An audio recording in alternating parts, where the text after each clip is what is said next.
বিকেলবেলা মেয়েকে নিয়ে ডাক্তারের কাছে গেছিলাম।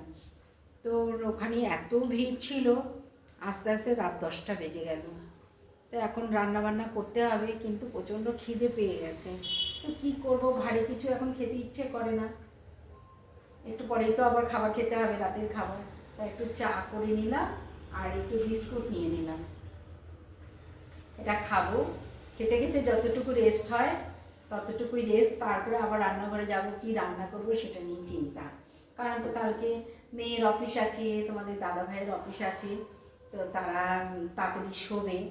তা তাড়াতাড়ি যত তাড়াতাড়ি পারি সহজে একটা রান্না করব, করলে তাড়াতাড়ি হয়ে যাবে। ওই তাও খেতে খেতে 12টা বাজবে।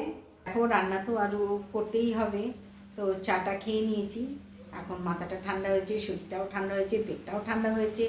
এবার সবজি টবজি করতে গেলে দেখো কত কিছু কাটোরে, দৌড়ে, ভাজরে, মশলা দাওড়ে, সমস্ত কিছু দিয়ে আমাকে তরকারি করতে হবে।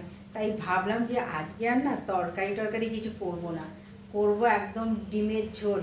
আলু দিয়ে বড় করে ডিমের ঝোল করব, বেশ রাতের মতো হয়ে যাবে।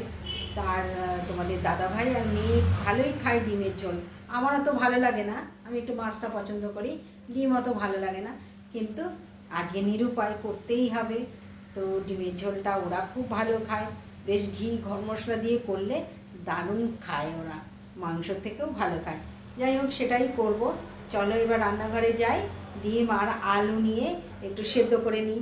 আর ডিম আলু সেদ্ধ করলে তরকারি করতে বেশি সময় লাগে না, আর সবসময় দেরি হয়ে গেলে লোকে তাই করে, ডিমের ঝোল ভাত, কারণ সবাই ওটা খুবই পছন্দ করে।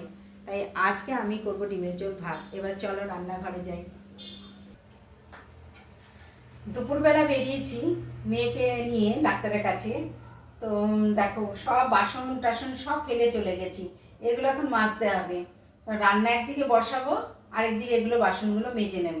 তো এখন চা খেলাম, সেই বাসনগুলো একটু ধুয়ে নিই।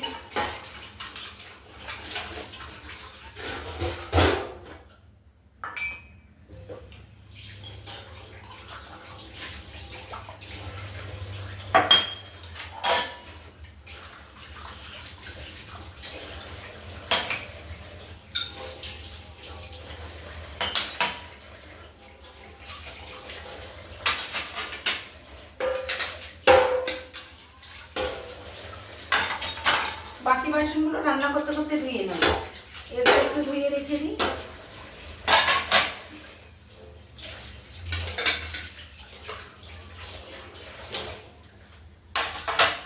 সহজে যেটা রান্না হয় সেটাই করব। ভাত আর ডিম আলুর সেদ্ধ বসিয়ে দেবো, ডিমের ঝোল আর ভাত করে নেবো, তাহলে রাতের মতো হয়ে যাবে। আবার কালকে সকালের চিন্তা সকালে করব। তো অনেক রাত হয়ে গেছে, দেখো চাল টাল ধুয়ে এবার একটা গ্যাসে ভাতটা বসিয়ে দিলাম। এইবার কি করব বলো তো, এবার ডিম আলু ছাড়া কোনো গতি নেই, তাই ডিম আলু এবার দিয়ে বসিয়ে দেবো। 4টে আলু দিয়ে দিলাম, আর আর ডিমগুলোও দিয়ে দেবো। ডিম আর আলু সেদ্ধ হয়ে গেলে আর ডিমের ঝোল করতে বেশি সময় লাগে না। তাই বেশ রাত হয়ে গেছে, তো এখন আর অন্য কিছু ঝামেলায় যাব না। ডিম আলু সেদ্ধ দিয়ে দিলাম আর ভাত বসিয়ে দিলাম। যাই হোক, এবার রান্না করি আমি। আজকে এখানেই শেষ করলাম, আবার একটা নতুন ব্লগে তোমাদের সঙ্গে দেখা হবে। আজকের মতো আসি, শুভরাত্রি।